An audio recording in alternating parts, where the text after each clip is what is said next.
think about it.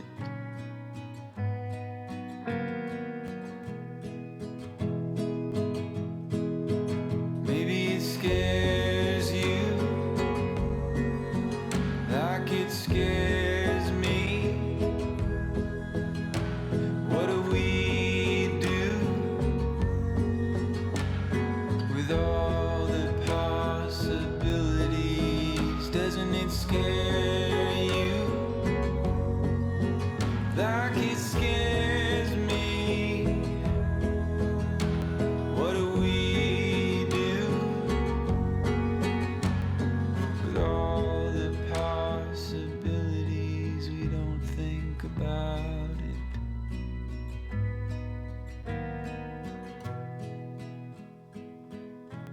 We don't think about it.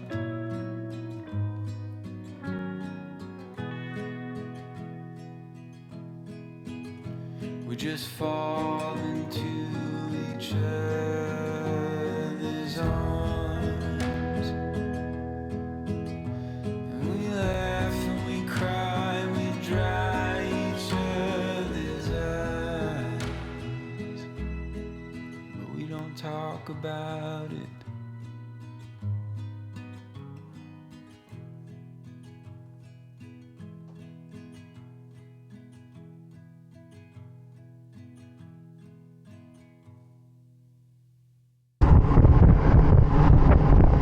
There's stuff in there.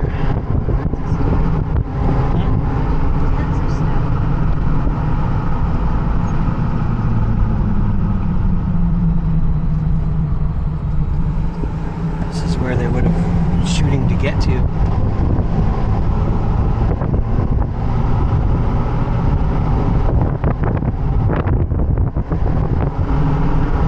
Oh, this is good to search. Oh my gosh. We can get down in there.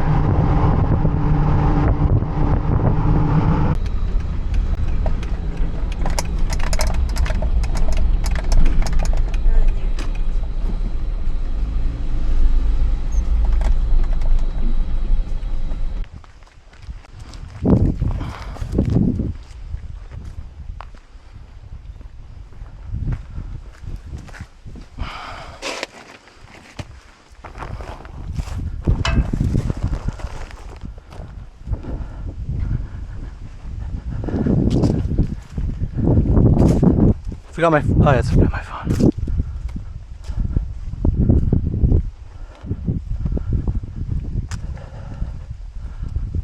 And I mean, you wouldn't believe how fast that water comes. I can't even imagine what that must have been like. I never was feared of water, but after that, I am feared of water. Oh yeah, when it's full force like that. I mean, there ain't nothing gonna stop it. Fire and water. Say cadaver dogs. Yep, he's got cadaver dogs down there. Got the whole crew. How'd you guys get down there? How did you get down? Here? There's steps right up here.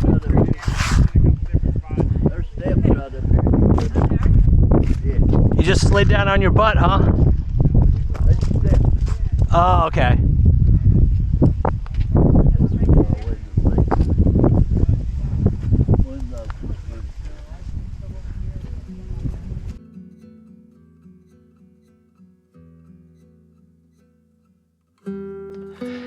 As we made our way down to the water alongside downed power lines, the debris field that appeared before us was nothing we could have ever imagined.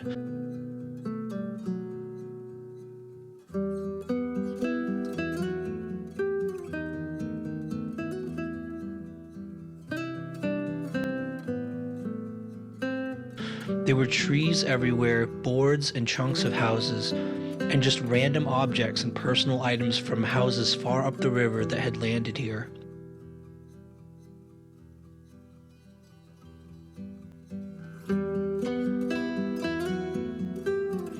It was one of the most shocking things I've ever seen in my life.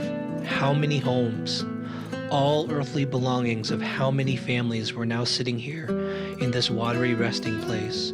I couldn't even guess. about an hour? Yeah, about an hour. And we went in way up there. We ran a section, and then we Oh, you started up there? and we ported it out. And we went across the beach, put it back in, crossed over, and then been heading up this way. How's the depth? I've gotten 8 feet out there. 8 feet, 8 really? feet, a couple sections. A lot of debris as far as you can tell. Through here, there's some. I've been going back and forth across here, but you can see, you know, Yep. some debris through there, in there. I take it that's debris right there? Yeah, probably. But nothing that looks like it has four limbs and a head. Yep.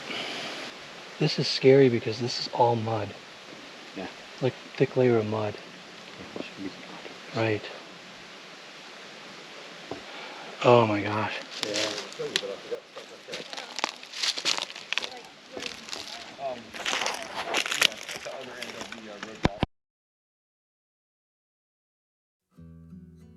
While we waited for Vern to finish running his sonar boat, Jen and I decided to do our thing. Vern calls our type ground pounders, the volunteers who simply walk the ground for miles searching for any ounce of evidence for those who are missing. We normally don't cover newer cases where there are active SAR teams, only cold cases where everyone else has given up. But here we were with an active search team anyway, so we decided to look. As we walked the riverbank, it became clear that the difference between riverbank and river was indistinguishable. At times you would think you're walking on land, but then realize you're walking on a floating pile of thick debris.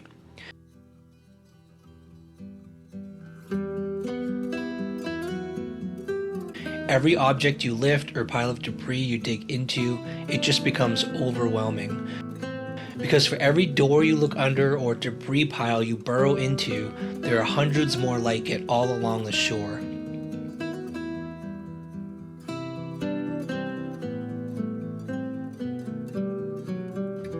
We've heard of some smaller search teams getting into large areas like this, working for only a few hours and then realizing the monumental size of the task and giving up.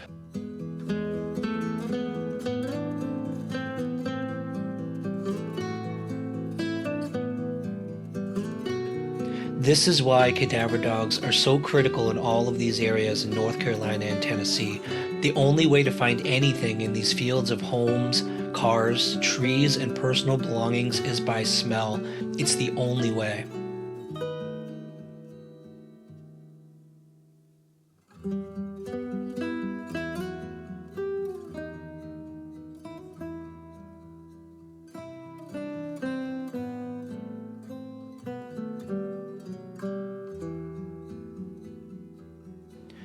As far as contamination, I've never been convinced that entire rivers or lakes are toxic.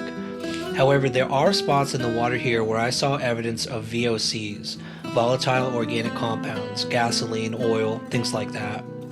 That oily rainbow-colored film floating on the water gave it away.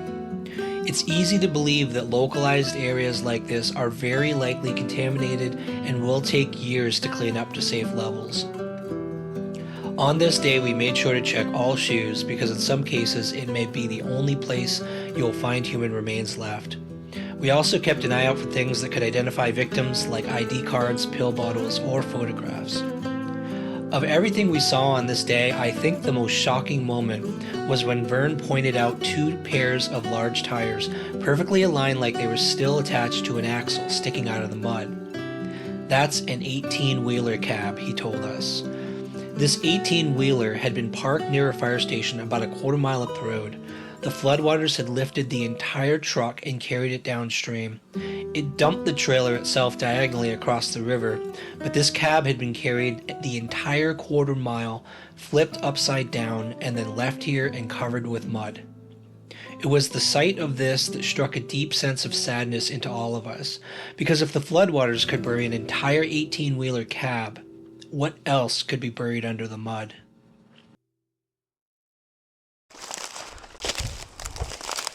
Photographs?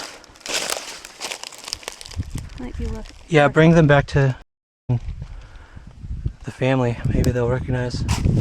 If they do, then this would be a spot. What? It would have been smart to have a bag. evidence bag. Oh no, I mean like just the bag so that stuff Yeah. falls in front of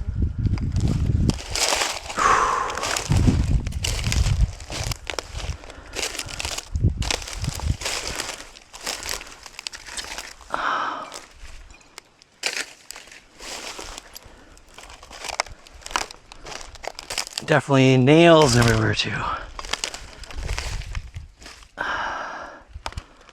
Another picture.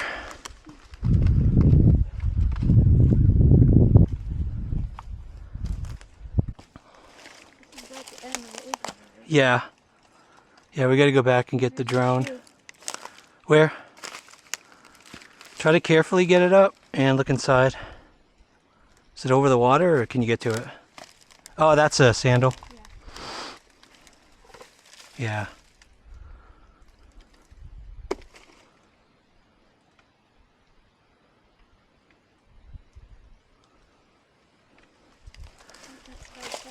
Yeah, let's go back and get the drone and see what Vern wants to do with the sonar. I think he wants to take it further down.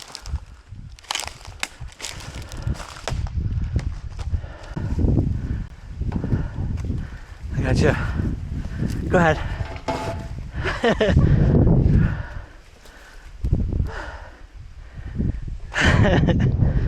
That was a climb.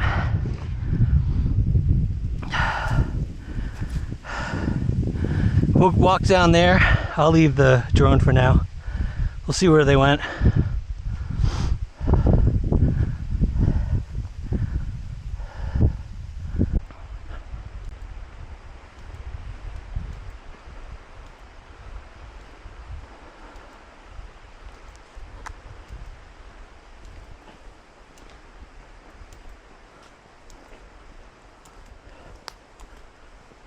That's the other end of the tractor trailer.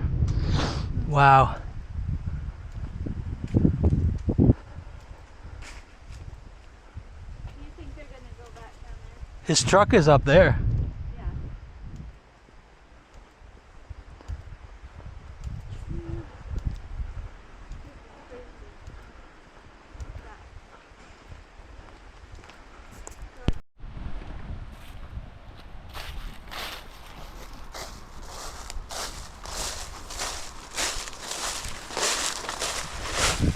Man, that's someone's house right there. That's someone's house right there. Front door. Shattered. Just took it and shattered it right up against the trees. Man.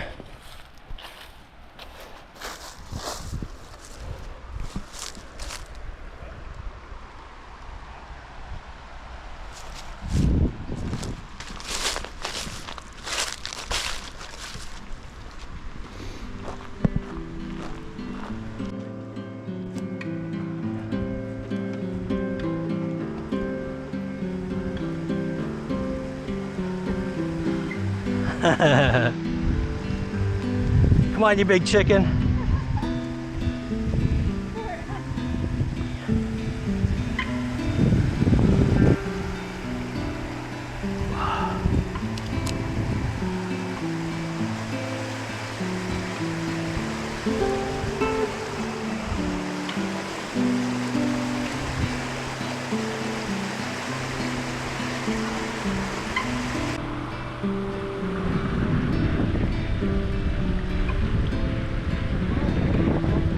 Here, Emma. Come here, girl. Come here, girl. Come on. Come on, good girl. Good girl. Oh no, it's too high. Come on, girl. You can do it. Come on. Come on. Come on, girl. Swim. Come on. There you go. There you go. Come on. Good girl. Good girl. Good girl. You made it. Oh, she's not happy. See how far it went. That's crazy. But it's probably sitting on the soil that was there. Right. So that should give you an idea of how much. And So much buildup of mud, right? it No, just that's what I was thinking. That's the, what's the, underneath is what came first. the right? river portion that I was able to scan all that, it's clear. It looks like that section is where things started settling, right? The mud, the houses, the everything. Yeah, that's where it starts to move. Yep. But it's, when you look at, especially when you see that semi truck, and you're like, Yeah, I know. Oh man.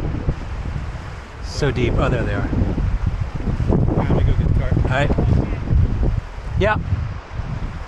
A strap. Oh yeah, dude.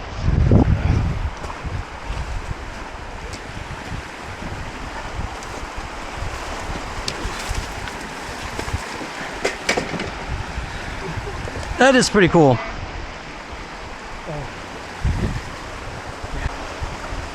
That worked out, huh?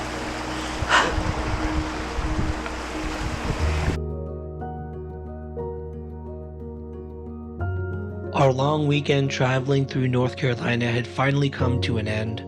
We said goodbye to Vern at his truck, and as we drove away, my mind kept going over everything we had seen. The destruction in relief and Lake Lure had truly been what is fair to describe as biblical.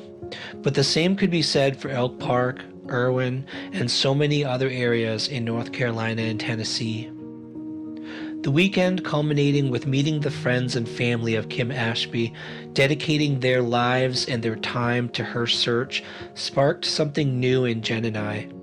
We always knew, since we started trying to dig into the truth behind cold, missing persons cases, that our dream of finding answers for a family could take years. But there were two things that kept tugging at my heart. Things that if you believe in God, you recognize it as what people call God's calling. Over the past couple of years, our work has introduced us to amazing people with amazing resources.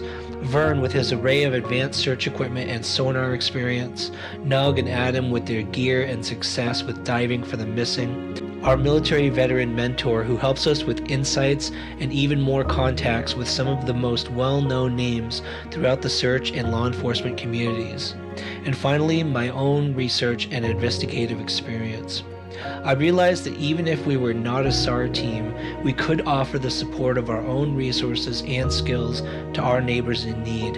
And so, our new journey began. The first step would be to contact Nug and Adam and ask them if they would be open to searching this body of water for Kim Ashby. I suspected the debris would make diving dangerous, and when I texted Nug the night we got home, I told him this. He immediately agreed to come to Tennessee in December and make an attempt. Our hearts go out to the Ashby family, and I honestly don't know if we'll be able to be of any real service. But if God has given us any gifts we can offer, we are going to offer them. We pray that despite the odds, one day Kim Ashby's family will find answers, and with those answers, they will find peace.